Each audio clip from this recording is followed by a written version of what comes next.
Three things very important about your FICO score, your credit score.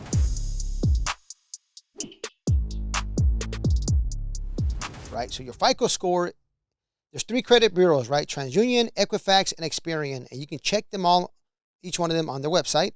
Or FICO basically kind of takes all three combined, and that's like the industry standard, like the FICO, what's your FICO score, right? And it ranges from, I think, from like 500 to 850 or something like that, okay? But what affects your credit score? Okay, three things, right? There's actually a lot of things, but the three major items that affect your credit score is payments. Make sure you're paying your bills on time. Don't be late, okay? Even if you pay the bare minimum, pay your bill, okay? Number two is balances, right? So if you have three credit cards and each credit card has a $10,000 credit limit and you're running $9,000 on each one, you're basically using something like 90% of your available balance on all your loans, on your revolving accounts.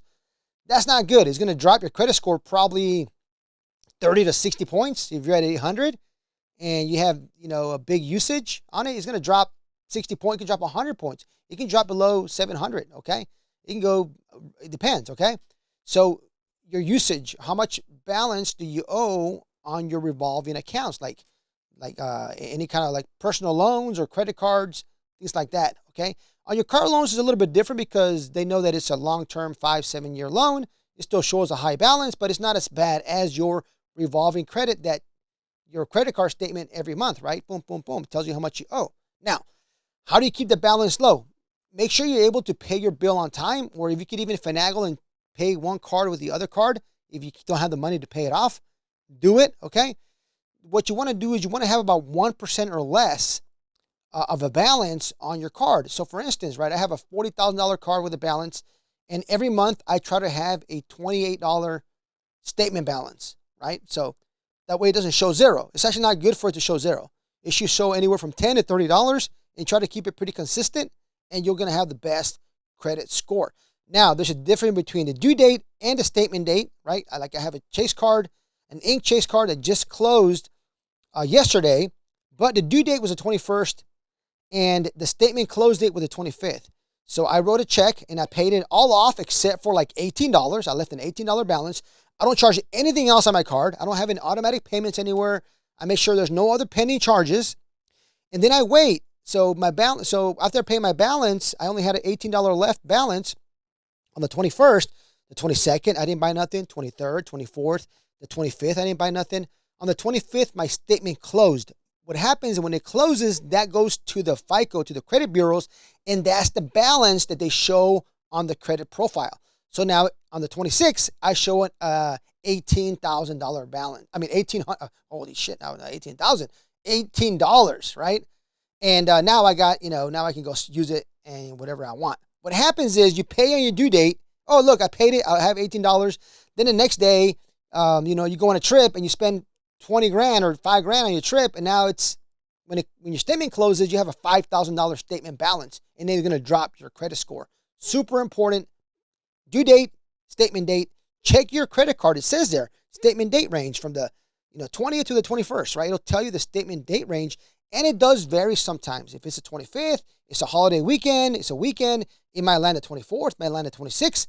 Just double check. Very, very important. Now, the third thing is, it depends, right? If you're new to credit, I would say it would be your credit mixture. Maybe you have a mortgage, have a couple of credit cards, have a car payment, okay, maybe personal loan. That's a good credit mixture, and banks like to see that, right? They want to see a good credit mixture, okay? But I'd rather you have longer credit history, right? So if you have a credit card that you've had out for 10 years, that's amazing. That's really, really good.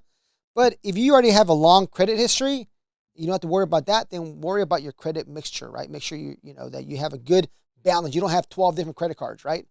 So you just got to make sure you balance those out. And here's a bonus.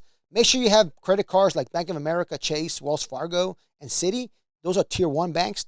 They kind of look better for lenders out there than the other American Express, Capital One, Discover, all those tier 2. And don't get any Home Depot, Victoria's Secret,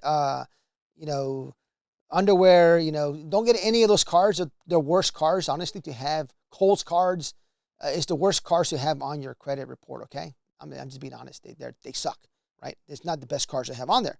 But give you an extra few bonuses. Number one, right, was make sure you pay your bills. Number two, your balance has to stay below 1%. Use a credit card. You make sure you use it. Don't not use it. Even pay one bill with it. But leave a small balance, okay? Pay it on your due date so you don't pay interest. Pay it, make sure you pay the balance by the statement date or leave a little balance. Just check it. And number three is your credit mixture. If you already have good credit mixture, then I would worry about your length of history. There's other items like, how many times you're applying for credit and things like that. But, it kind of all goes on your credit report. Those three things will give you a good credit score. Thank you so much for watching my videos. Follow me on my other social media. I have Instagram, I got TikTok. Check out my website, JavierHinojo.com. It'll be below on the video. I have a lot of things there for you. I have free calculators. I have meetups. I have live meetups. I have virtual meetups. I have a lot of information there, a lot of free tools for you guys to get started or to continue your real estate career. Check out the website and follow me in my other social media. Talk to you soon.